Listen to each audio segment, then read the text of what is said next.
Ever think bathroom renovations are just for aesthetics? Well, think again. Let's talk aging in place. You might be young, fit, and mobile now, but life has its twist. Whether it's planning for the future or accommodating injuries, incorporating thoughtful design elements into your bathroom renovation can make a world of difference. A very popular shower design trend are the walk-in curbless showers. This allows easy access to the shower without having to step over a curb, which is much safer for someone that is in a wheelchair or a walker. If a curbless shower is not possible, building a curb at a very low height of 3 to 4 inches high is ideal. As space permits, make a shower as deep and as wide as you can. This will allow another person to be in the wet space to assist with showering needs. Having a built-in bench will come in handy for the person needing assistance to sit on. If a built-in bench is not feasible, allow room for a shower bench to be placed in the wet space. There are different styles and features available to meet your needs. Definitely want a handheld shower faucet that can reach the shower bench or wherever the person will be sitting.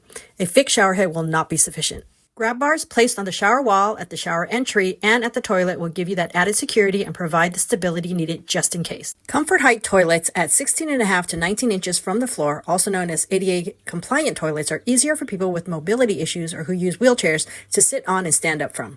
Shower and sink faucets should be lever-style handles, whether you have single or double handle units. They are much easier to manipulate than knobs. Maximum access to the bathroom should be considered, which makes pocket doors a much better choice than swing doors. When possible, opt for a door opening of 36 inches to allow enough space for a wheelchair to enter.